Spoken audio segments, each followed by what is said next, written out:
Hi, Steve here. Welcome to this tutorial on the Stop at a Winner bot. This tutorial will show you how you set up the software to have it running, and then I'll just show you two of the settings that I use for the methods that I use every day on the software. Okay, firstly, once you've logged in to the bot, you will be presented with this screen. The very first time you open it, I think everything's ticked up here. Now, if we look at this side is the races side. So this, for example, most of you will be betting on the UK in that. So that would be this one here. So what I would do first off is I go through and untick all. Untick every box, even the one that you want. Okay, so we untick them all. And if you're going to be using the GRB, Great Britain one, you tick the box there and click Reload Market. Okay, and you can see now all the races here for the UK. It looks like there's only we've got 3 meetings today there. If you can scroll down, and there's some tonight as well. Okay, so we've got that done now, and then we've got the commission box here. If you're using whatever commission it is, most of you will be 5. For the UK, you put in 5. The other important thing is here is we have the auto reload button. Now tick this because if there's a hold up in races or etc., this reloads every hour, and if there's a delay in that, it will reload, and if there's been new times allocated, new times will be the bot will update the races as soon as Betfair does. So leave auto reload here ticked. If you for example, I'll just untick it, if you for example go through the races and you might not want to do any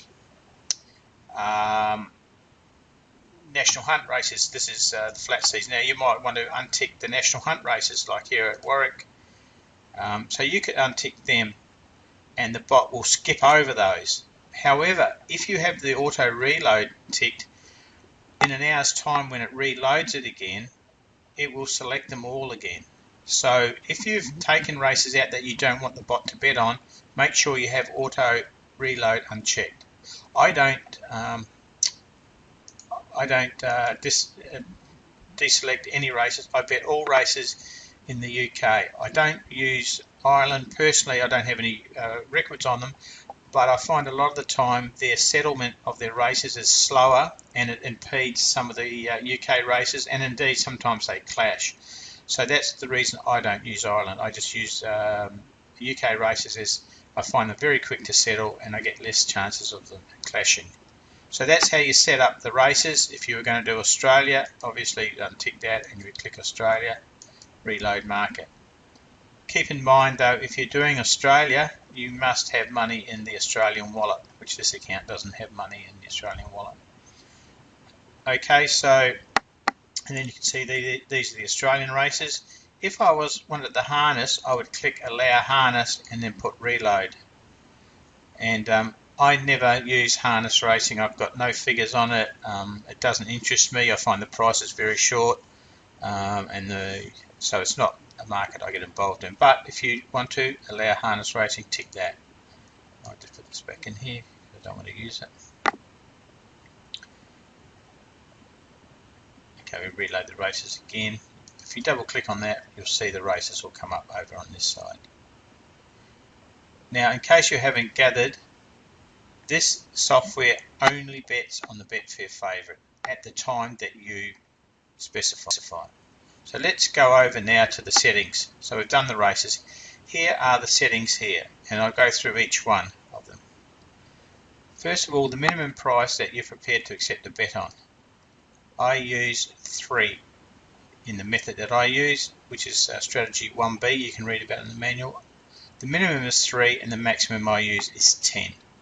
Okay, very rarely would you get a race with a favourites not at least under 10. The range of runners, I've just left them at 5 and 20, which is the default. Seconds to post, now this to me is quite important. It defaults at 60, but I have it at 25 solely because it gives, the bot will not place the bet on the next race until Betfair have cleared the race before it. Okay, so this means by having 25 seconds there, it allows me, instead of the minute that the default is. It allows me another 35 seconds for the races results to be finalised, and especially in Australia where the races are quite close together, that extra 35 seconds up my sleeve is quite valuable. Also, in Australia specifically, a lot of money gets put on the horses in the last minute of the race. So by leaving it to as late as I can, 25 seconds, I can get closer to the exact horse that's got the most money on it. So that's why I have it at 25. Okay, minimum amount matched. I put up here, it's 100,000 at the moment here for the UK, but if I was just doing Australia, it would be 10,000. You'll find that the smaller races, there's not even 10,000 in the market by the time the 25-second mark has come round. And quite honestly, if there's less than 10,000 in the pool, then the chances of getting the correct favourite, the horse that's got the best chance, is not very high. Important things here: stop at a profit. If I've got one in there, that means every time I get a winner, I will make £1 or $1 profit. So I start with one there, and if I'm doing the UK, I have 50 points stop loss. Now I can't stress this enough. This is not your bank. Understand me? It's not your bank. It should be, stop loss should be about a quarter of your bank. And also, because you put 50 in there, it does not mean that it will stop dead on 50. If the sequence of bets in the loss recovery, if the sequence of bets are at 49, the loss is 49, it will place another bet because it hasn't passed the 50, and it may go to 65, 70 to put the money on to recover what you've lost and get your profit. So keep in mind, the stop loss is not your bank. It should be a quarter of your bank. Okay. Now the buttons underneath it are quite important. Because I don't want to just stop at the very first winner of the day, I have continued. This will, after a winner has been hit, it will restart the series again.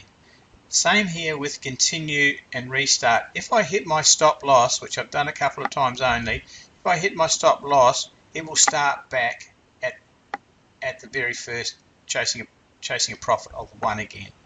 Okay, so I have these two buttons checked. Never ever check the bottom one unless you've got a bucket full of money, because continue without restart. This means the bot will continue to try and recoup your losses and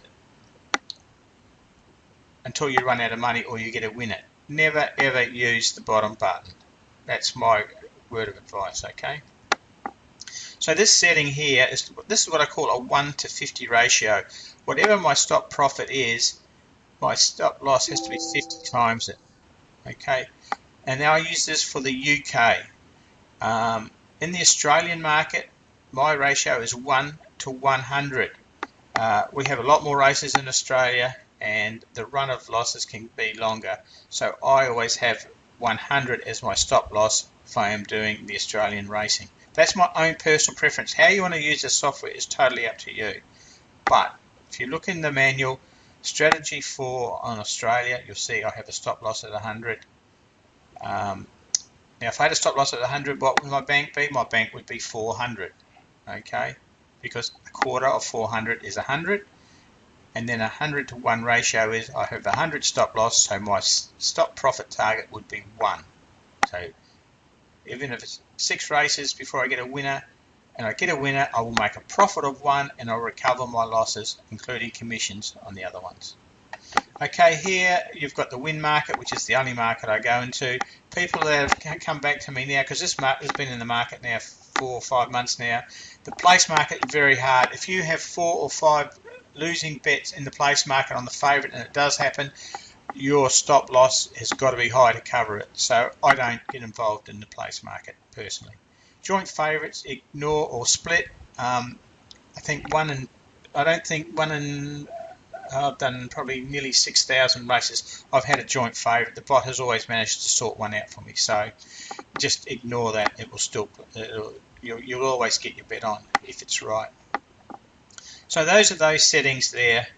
And as the bot goes through the races, it will look for at the 25-second mark, if the favourite is above 3 and under 10, it will place the bet on it to get our target profit, which is 1, and any losses that might have been incurred. Okay, so that is the backing side, and then we have the laying side, which has exactly the same settings, and you set that accordingly. I don't personally do laying. I don't like laying. A lot of favourites lose, yes, but then a lot of favourites win as well. We know at least 30% worldwide win. So on laying, I'm not really going to give you much advice on it. It's just that the setup is exactly the same way as you would do the back setup. I love the back. I don't like laying. Okay, that doesn't mean you can't lay. It's just I don't like it. Okay, so that is how you set the bot up. Okay, now the other things we've got up the top here is if a bet's been placed, it will appear in current. Okay, now don't turn the bot off. This is what's happened here. Last night I was doing some research. Don't turn the bot off before the last races or the results have been done. Otherwise, you end up with a bet stuck in limbo here. Okay, and then we have the results tab, which has the results in here. You will see some lays in here because I was experimenting with the lays. I don't like lays, as I said, and in fact, here's a classic case. Losing lay there, losing lay, and this one here, a losing lay. So I had 4 losing lays on favourites in a row there. So I always go back and try and just experiment, but I stick to the backing. The backing works well for me, and that's what I stick to. So here's your results in that here. Okay, go back to settings. Now, if I scroll over here, once you've got your settings correct, you hit start and the bot will start. Okay, the clear button, what that clear button does, it keeps the loss recovery staking sequence. So if you want to turn your computer off, you can stop the bot and close it. And when you open it tomorrow, these settings will all still stay the same. When you open it tomorrow, load the races and hit start, the sequence of staking, if you had 3 losers yesterday, the first bet today will be out to recover those 3 losses and go for your profit. However, if you hit clear when the stop button is, it will wipe out the staking plan and restart again. Okay, so the clear button, I don't use the clear button, but if you want to clear all your staking and start again, use that after you've hit the stop button. So basically that is the bot. We've kept it simple for a reason, so that it's not too technical. Since we've created it five months ago, we've had a lot of people want, can it do this, can it do that, can it do this?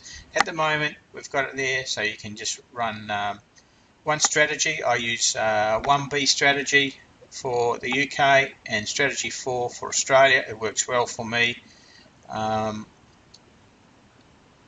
I do run 2 copies. I've opened 2 copies on my VPS. If you do open 2 copies, and when you close them, the staking plan you will not know what staking plan belongs to what when you close them. So essentially, at the moment, stop at a winner is a 1 bot operation.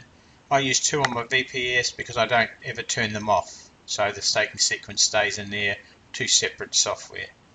Okay, so at the moment when you buy a license, you're buying it for 1. If you want to try and open 2 and you want to keep them running all the time, well then you can use 2 sequences that way. But if you close both of them and you open them again, they will not continue the same sequence that you think they will be doing. So it is a 1 bot essentially for 1 strategy. You can run a back strategy and you can run a lay strategy, so you've got 2 strategies like that. But if you wanted to have 2 back strategies, then as I said, you need to probably keep your computer running all the time or risk losing your staking sequence. Okay, I'm sorry to confuse you on that, but at the moment it is basically for one strategy in backing and one strategy in laying. Okay, VPSs, why do people use VPSs? I use it because it's very stable for power and it's very stable for internet connection, and the UK where the one I use is faster than my internet in Australia is very slow, so this way I don't have to worry when I'm away. Last month I was cruising, I just left them both running on the VPS, never touched them. So that's the advantage of that, whereas if I had a laptop I'd have to worry if I went to sleep, the power was cut out, the internet dropped out. That I don't have to worry about with the VPS. But you can run it perfectly well on a laptop or a desktop as long as you've got Windows operating system.